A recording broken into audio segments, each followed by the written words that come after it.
श्री लक्ष्मी नारायणाभ्यं नमः। नमस्कार दर्शक बंधु, पुनर्बार आपण को स्वागत जनाऊँगी आमर यही सुधामय आलोचना श्रीमद् भगवद गीता तृतीय अध्याय पूर्ववर्ती पर्याय श्लोक संख्या 14 आलोचना करथिले। एबे श्लोक संख्या 15 रु आलोचना करिबा। महाप्रभु कृष्णचंद्रंकर से दिव्यवाणी कर्मयोग उपरे, निष्काम कर्म साधन उपरे। तबे कर्मटा कोठु सृष्टि हुए प्रभु वर्णना करी कहउछंती। पूर्वरु शुनिथिले यज्ञ कर्म समुद्भवः। कर्म ब्रह्मोद्भवं विद्धि ब्रह्माक्षर समुद्भवम् तस्मात् सर्वगतं ब्रह्म नित्यं यज्ञे प्रतिष्ठितम्। तबे कर्म होची महाप्रभु कहउछन्ते कर्मं ब्रह्म उद्भवं विधि। कल ब्रह्मण उद्भवं को ब्रह्म? वेद ब्रह्म, ज्ञान ब्रह्म। कले वैदिक नीति कांति विभिन्न कर्म करिवार विभिन्न नीति, the rules and regulations of different types of works, ए गुटाक हमर वेद हमकु सिखौछि। कले सेई वेद ब्रह्मरु कर्म उद्भवम, कर्मटा सेइथिरु आसीछि। तबे ब्रह्म कोठु आसीछि? कले ब्रह्माक्षर समुद्भवम। वेद ब्रह्म, ज्ञान ब्रह्म कोठु सृष्टि? अक्षर समुद्भवम। अक्षरा जे क्षर नुहे, जे विनाशशील नुहे, जहार कौनसी प्रकार लवलेश मात्र क्षर नहीं, से होचे अक्षर। से परिव्याप्त सबुआड़े परितः व्याप्त। आपण विराट पुरुष रूप हुंतु बा बृहणत्वात् भवतु, बृहणत्वात् इति ब्रह्म। कले से अक्षर ब्रह्मरु से प्रभु, से विष्णु, से नारायणंकर श्वास प्रश्वास रु एई वेद ज्ञान र सृष्टि। कले तस्मात् सर्वगतं ब्रह्म, सर्वगतं ब्रह्म सबुआड़े सर्वत्र परिव्याप्त। ए जो ब्रह्म, ए जो परमेश्वर विष्णुंकर सर्वव्यापी विष्णु नित्यं यज्ञे प्रतिष्ठितम्। तेणु यज्ञ कर्म रे ही से प्रभुंकर प्रतिष्ठा, से प्रभुंकर आभास, से प्रभुंकर सानिध्य यज्ञ कर्मर समर्पण कर्मर फल रे ही प्राप्ति होता है। प्रत्येक जनहितकारी यज्ञ, प्रत्येक जन कल्याणकारी जन, आपणकर अन्न छत्र हो, जल छत्र हो, किंबा वैद्यशाला हो, मेडिकल्स, स्कूल्स, शिक्षा अनुष्ठान हो, जेतेबेले जो कर्म आपण साधन करुछंती आसक्ति रहित होइकरी तार फलटा जेतेबेले जगत उपभोग करुची, सेतेबेले जनता जनार्दन जेतेबेले खुशी तुष्ट, तांक मध्यरे थिबा नारायण भी तुष्ट। तेणु कहले से कर्म रे नित्यम सबु बेले यज्ञे प्रतिष्ठितम ब्रह्म। से यज्ञ कर्म रे, निष्काम कर्म साधन रे महाप्रभु विष्णुंकर प्रतिष्ठा। यज्ञ पुरुष से यज्ञ माध्यम रे ही प्रकट होइथांती।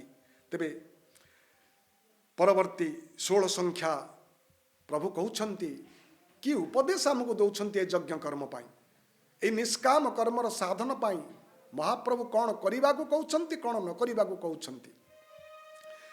एवं प्रवर्तितं चक्रं नानुवर्तयति हय्यः अघायुरिन्द्रियारामो मोघं पार्थ स जीवति। कले एवं प्रवर्तितं चक्रं, कले ए जो कर्म साधन जे पर्जन्य वृष्टि अन्न अन्न वृष्टि वृष्टि हूँ यज्ञ कर्म यज्ञ कर्म होची सामूहिक कर्म, सामूहिक चेष्टार फलाफल स्वरूप, जोठी महाप्रभु कर से ब्रह्म सत्ता को अनुभव करी हुए, जगत कल्याणकारी जगत पावन जो सत्ता से सत्ताटा को सेठी अनुभव करी हुए। कहले ये गोटे चक्र प्रभुंकर कर्म चक्र कहुव। वृष्टि वृष्टि कौठू ना अन्न, अन्न पाई वृष्टि, वृष्टिटा होची यज्ञ कर्म निष्काम कर्म साधन। मुझे कहली अरण्य संपद सुरक्षण, पर्वत सुरक्षण, भू सुरक्षण, एथुर होची पर्जन्य। आउ ये यज्ञ कर्मटा सामूहिक प्रचेष्टार फलाफल। आउ ये निष्काम कर्म साधन माध्यम रे सबु बेले ब्रह्म सत्ता उपलब्धि करे। तले ये गोटे चक्र भलिया। तले ये कर्म चक्र को जह न अनुवर्तयति, जे स्वार्थपर हेकरी महाप्रभुंकर ए निष्काम कर्म चक्रटा को अनुसरण करे नाही, who never follows this wheel of action. प्रभुंकर ए जो कर्म चक्र प्रवर्तन जो माने दोज पीपुल डोंट फॉलो, कले अघायु अघ पाप, कले तांको जीवनटा होची पापमय, जीवन आयु कालटा भी पापी पाप आयु अघायु। their entire life is full of sins। इंद्रियाराम से कौन चाहती मोर निजर इंद्रिय को तृप्त करिवा पाई। इंद्रिये आरामाह जे ते इंद्रियारामाह, इंद्रिय रमण करी इंद्रिय तृप्ति पाई जो माने सबु बेले चेष्टा करती, यज्ञ कर्म आड़ को दृष्टिपात करती नहीं, अन्य कौन सी जनकल्याण कर्म पाई तत्पर हुअंती नहीं, सबु बेले स्वार्थ जनित लोभ मोह युक्त कर्म रे थांती। कले मोघम पार्थ जीवति स, कले हे पार्थ हे अर्जुन सह मोघम जीवति व्यर्थम जीवति। कहीं कहले कले महाप्रभुंकर सृष्टि रे एई जीव पुरुष होइकरी मनुष्य देह धारण करिकरी जदि मु निष्काम कर्म साधन अन्य पाई किछि कर्म न करि पाइबी, निज शरीर पाई तो मु करूचे, किंतु तारी मध्य रे कर्म फल रे आसक्ति न रखिकरी जोटा समाज कल्याणकारी कर्म जदि मु किछि मोर अवदान नहीं, प्रभु कहउछन्ति सह मुघम जीवति, तार बंचिबाटा व्यर्थ। ये ब्रह्म कर्म चक्रे थाई प्राणी ये सदा गुरु थाई, एही नियमे व्यतिक्रम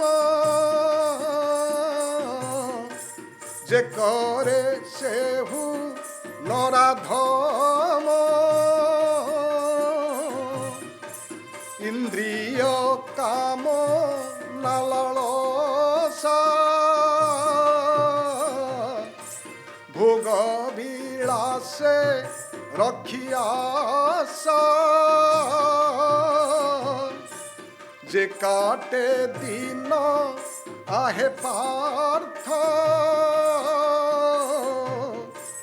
पापी से बंची रहे व्यर्थ। गोविंद गोविंद गोविंद मधु गड़ुछि मकरंद। बोल आनंद एक बार। तेरे आजिर पर्याय को एठी विराम दबा, परवर्ती पर्याय पुणी महाप्रभुंकर ए अमृत उपदेश को जारी रखिबा। से पर्यंत विदाय मागुछु। जय जगन्नाथ, जय श्री कृष्ण।